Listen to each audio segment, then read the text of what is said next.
എലിസബത്തിന് പ്രസവ സാധ്യത വളരെ കുറവാണ്.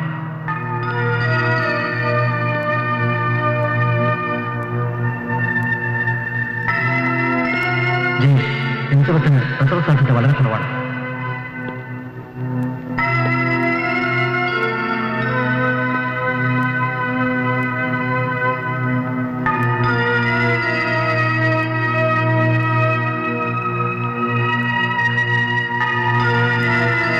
പുകമയമാണല്ലോ സാർ.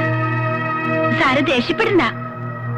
സാധാരണ ഓഫീസിനകത്ത് പുകവലിക്കാത്ത ആളല്ലേ, അതുകൊണ്ട് ചോദിച്ചതാ. റാണി എന്തിനാ ഇപ്പോഴിങ്ങോട്ട് വന്നത്? എനിക്കറിയാം സാർ ആകെ അപ്സെറ്റ് ആണെന്ന്. കാരണവും ഏതാണ്ടൊക്കെ എനിക്കറിയാം. റാണി എന്തുദ്ദേശിച്ചാണ് ഇത് പറയുന്നത്? വളച്ചുകെട്ടില്ലാതെ കാര്യം പറയാം. സാറും വൈഫും ഹോസ്പിറ്റലിൽ പോയത് എനിക്കറിയാം. എന്റെ ഫ്രണ്ടാണ് നഴ്സ് രാധിക. ഞങ്ങൾ പരസ്പരം എല്ലാ കാര്യങ്ങളും ചർച്ച ചെയ്യാറുണ്ട്. സാറും വൈഫും വന്നതും ഭാര്യയ്ക്ക് യൂട്രസ് തകരാറാണെന്നും കുട്ടികൾ ഉണ്ടാവില്ലെന്നും അവളാ പറഞ്ഞത്. ശരിക്കും എനിക്കത് ഷോക്കായിപ്പോയി. സത്യമാണ് റാണി, ജീവിതത്തിൽ എനിക്കേറ്റ ആദ്യ തിരിച്ചടി, അതും ഞാൻ ഏറെ ആഗ്രഹിച്ച കാര്യം. ഞാനത് മനസ്സിലാക്കുന്നു. എല്ലാം നേടിയെടുത്തുവെന്ന് കരുതുന്നവരാ വിഡ്ഢികള്. നമ്മൾ ജീവിതത്തിൽ ഒന്നും നേടുന്നില്ല എന്നതാണ് വാസ്തവം. എന്നാൽ ഈ സത്യം എനിക്കത് ഉൾക്കൊള്ളാൻ കഴിയുന്നില്ല. മെഡിക്കൽ സയൻസിനെ അത്ഭുതപ്പെടുത്താൻ മനുഷ്യന് കഴിയും. എങ്ങനെ? ഭാര്യ പ്രസവിക്കില്ല, അത് സത്യ. അതിന് കഴിയുന്ന ധാരാളം പേരുണ്ടല്ലോ. ഒരു കുഞ്ഞിനെ, അതായത് അനന്തരാവകാശിയെ തരാൻ മറ്റു ചിലർക്ക് കഴിഞ്ഞു എന്ന് വരും. മനസ്സിലായില്ല.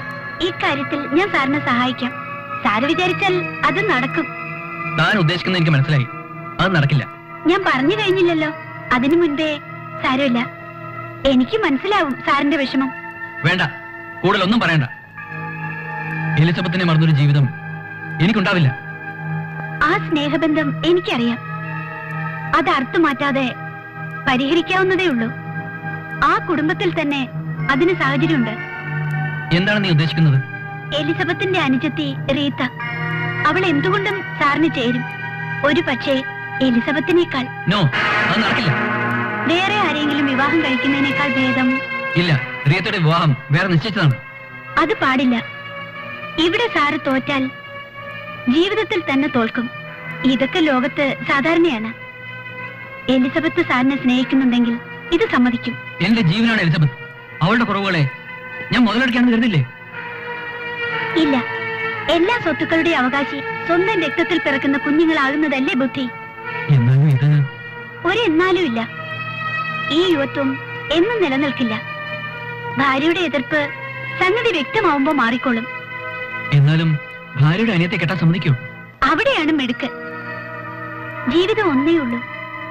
അത് ഇങ്ങനെ നശിപ്പിക്കാനുള്ളതല്ല. ഒന്ന് ആലോചിച്ചു നോക്കൂ.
പദവ് മറന്നോ?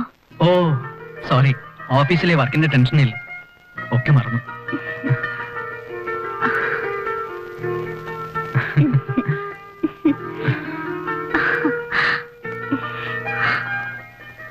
ഇന്നലെ എന്തൊരു ടെൻഷനായിരുന്നു. ഇപ്പൊ മാറിയില്ലേ? ഞാൻ ഇന്നലെ പറഞ്ഞ കാര്യത്തെ കുറിച്ച് ആലോചിച്ചോ? ഏത് കാര്യം? ദത്തെടുക്കൽ. ഒരു കാര്യം പറയാൻ വിട്ടുപോയി. എന്താ? ഞാൻ ശരിക്കും ആലോചിച്ചു. നീ പറഞ്ഞ കാര്യം ആശയം കൊള്ളാം, പക്ഷേ പ്രശ്നം എനിക്കല്ലല്ലോ. ദത്തെടുക്കുക എന്ന് പറഞ്ഞാൽ അതൊരു അന്യ കുഞ്ഞായി വളരും. എന്റെ അവകാശി എന്റെ രക്തത്തിൽ പിറന്നവനായിരിക്കണം. ശരിയാണ്, പക്ഷേ... നിൽക്ക്, പറഞ്ഞു വരട്ടെ.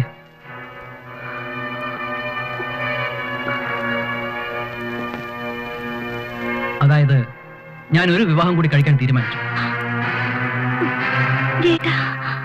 തീർന്നില്ല. വധു ആരാണെന്ന് അറിയണ്ടേ? വേറെ ആരുമല്ല, നിന്റെ അനിയത്തി.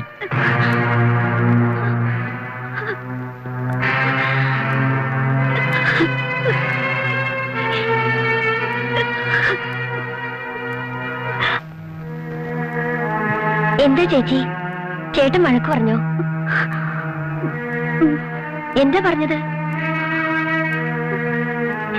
ചേട്ടന് നിന്നെ വിവാഹം കഴിക്കണമെന്ന്. ഇല്ല, നടക്കില്ല. ഞാൻ സമ്മതിക്കില്ല. നടക്കും, ഞാൻ നടത്തും. നീ സമ്മതിക്കണം. എന്റെ സമ്മതമില്ലാതെ ഈ കല്യാണം നടക്കില്ല. നിന്റെ സമ്മതം എനിക്ക് ആവശ്യമില്ല. അയാളൊരു മനുഷ്യനോ മൃഗമോ? ഞാൻ മനുഷ്യനാണ്. എനിക്കെന്റെ ജീവിതമാണ് വലുത്. നീ തടസ്സം നിൽക്കരുത്. എനിക്ക് ചോദിക്കാനും പറയാനും ആളുണ്ട്. ആ ബന്ധങ്ങളുടെ വിലയും എതിർപ്പും എനിക്ക് പ്രശ്നമല്ല. ഞങ്ങളുടെ വിവാഹം നടത്താമെന്ന് ജയേട്ട് സമ്മതിച്ചതല്ലേ? അത് വെറും വാക്ക്. അന്ന് അങ്ങനെ, ഇന്നിങ്ങനെ. സന്തോഷിനെ ഞാൻ വിവരം അറിയിക്കും. ഞങ്ങൾക്ക് പിരിയാനാവില്ല. പിരിയും, പിരിഞ്ഞേ പറ്റൂ. സന്തോഷ്, നീ എന്റെ ശമ്പളം പറ്റുന്നവനാണ്. ഇവിടെ എന്ത് നടക്കണമെന്ന് ഞാൻ തീരുമാനിക്കും. ഞാനത് സമ്മതിക്കില്ല. ഇത്രയും വൃത്തികെട്ടവനാണ് അയാളെന്ന് ഞാൻ കരുതിയില്ല. ചേച്ചി ഇവിടെ തളരരുത്. ഈ ചൂതുകളിക്ക് ഇരയാവരുത്.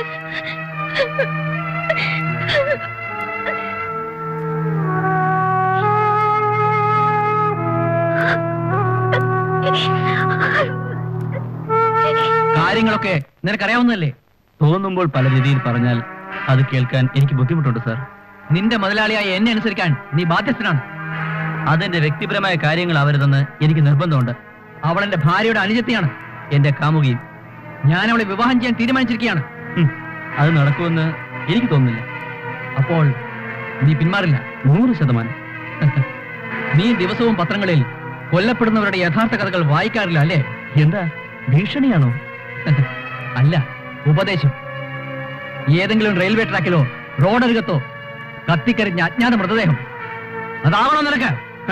നിങ്ങളുടെ ശമ്പളക്കാരനാണെന്ന് കരുതി എന്തും ചെയ്യാനുള്ള ധാരണ വേണ്ട. എന്റെ ദേഹത്തൊന്നും തൊട്ടാൽ നീ അറിയും ഞാൻ ആരാണെന്ന്. നിന്റെ ദേഹത്ത് തൊട്ടാൽ ഞാൻ അറിയുമല്ലടാ നീ ആരാണെന്ന്. ഞാൻ കാണിച്ചു തരാമോ നിനക്ക്?